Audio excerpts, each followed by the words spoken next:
Bom, minha gente, olha, nós estamos noticiando desde ontem que a Petrobras anunciou vai diminuir, já diminuiu, né, o preço médio de venda da gasolina para distribuidoras de R$ 3,86 para R$ 3,71. É uma diminuição de 15 centavos por litro, já a partir da 0 hora, valendo a partir da 0 hora. É o segundo anúncio de redução desde que Caio Paes de Andrade assumiu o comando da estatal há exatamente um mês. A gente vai conversar sobre esse assunto com o Adriano Pires, que é diretor do Centro Brasileiro de Infraestrutura e, mais uma vez, faz a gentileza de atender a CNN. Tudo bem, Adriano? Bom dia.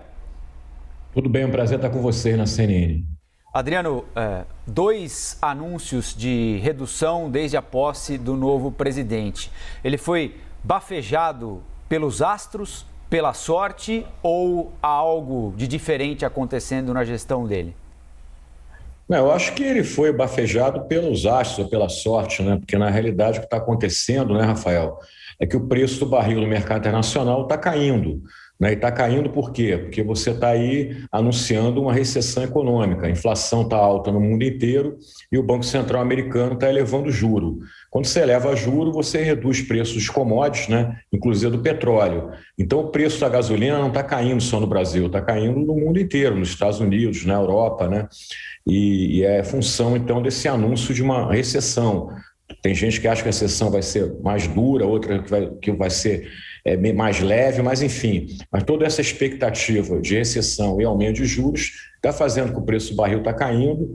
Aqui no Brasil, o preço da gasolina poderia até cair mais se o câmbio estivesse ajudando um pouquinho mais, né? Mas o câmbio aumentou nas últimas semanas, o que fez que a gasolina só conseguisse reduzir 20 centavos na semana passada e agora ontem 15 centavos. Mas isso está acontecendo. A gestão do Caio está mantendo a paridade de importação, né? Paridade de importação também não só sobe preço de gasolina e de diesel, também desce quando o barril cai de preço, até quando o câmbio também, o real fica valorizado frente ao dólar. É isso que está acontecendo. E o ideal é que seja assim mesmo, Adriano? Bom dia para o senhor. Subiu lá fora, sobe aqui, baixou lá fora, baixa aqui, a gente mantendo essa paridade com o mercado internacional? Então, mantendo a paridade do mercado nacional, exatamente isso. Né? O preço do petróleo baixou aí nas últimas semanas, ontem voltou a ficar um pouco acima de $100, mas o fato é que a gasolina, como eu falei anteriormente, ela está refletindo essa volatilidade do preço do barril. Né? Ao contrário do diesel, por exemplo, o diesel está acontecendo um fenômeno que a gente nunca viu. Né? Em função da guerra da Ucrânia, os países europeus principalmente estão armazenando muito diesel, preocupados com o inverno, né? E preocupados que a Rússia corte alguma oferta de gás, como está acontecendo aí nas últimas semanas com a manutenção de gasodutos. E o diesel é o substituto principal do gás natural para aquecimento, né? E isso fez com que o preço do diesel descolasse, né, do preço do barril do petróleo, né? Então, a trajetória de preço do diesel está superior à trajetória do preço do barril. Por isso é que o diesel não está caindo de preço e a gasolina está caindo de preço. Outro fenômeno interessante provocado pela guerra é que praticamente nunca se viu diesel mais caro que gasolina, e a gente está vendo isso no Brasil e em outros países. Então, esse fenômeno, gasolina está acompanhando preço do petróleo, diesel não está acompanhando, então por isso que o preço da gasolina está caindo e o preço do diesel não está caindo.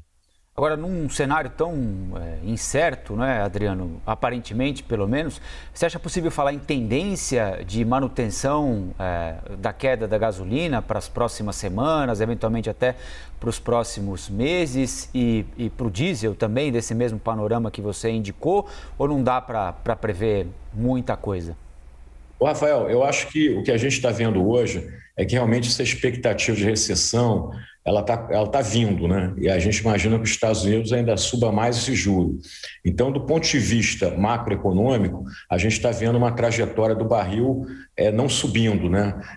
Caindo, né? Tem banco aí que fala de barril no início do ano que vem a $65, né? Eu acho um pouco de exagero, mas esse $65 é baseado, então, nessa expectativa de uma recessão, como aconteceu lá no segundo choque do petróleo. A inflação americana está acima de 9%, a última vez que ela teve com esse número foi pós-segundo choque do petróleo, em 1981.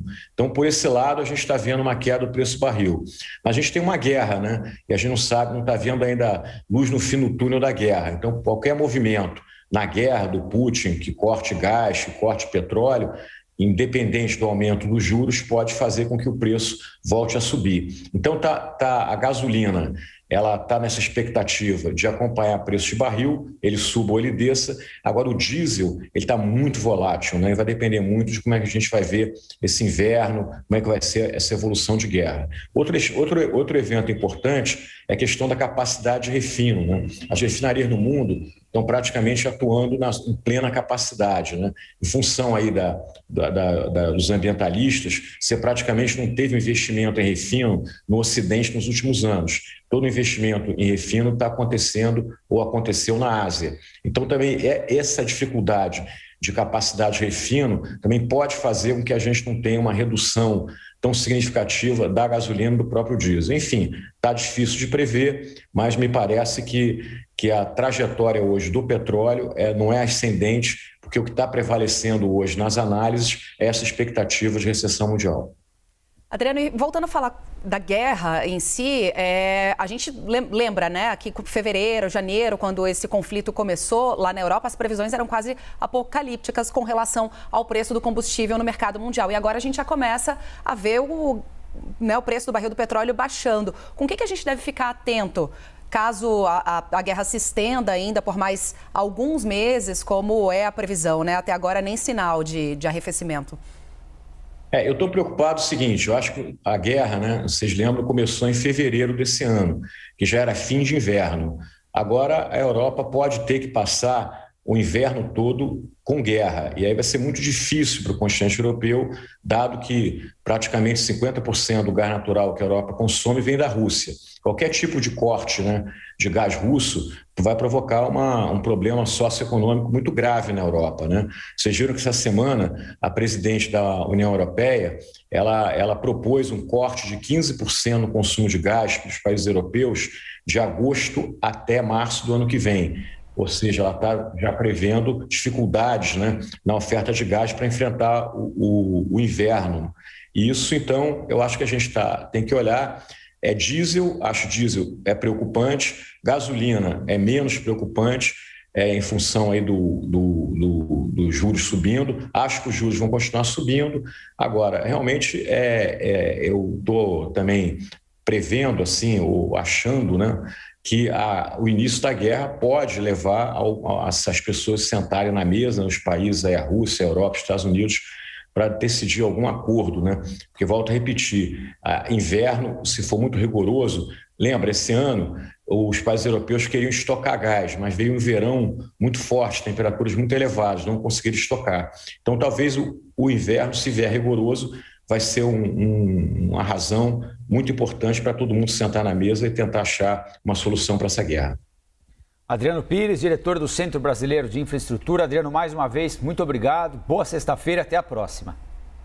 Eu que agradeço a vocês, um prazer estar com a CNN e bom final de semana a todos. Obrigado. O senhor também.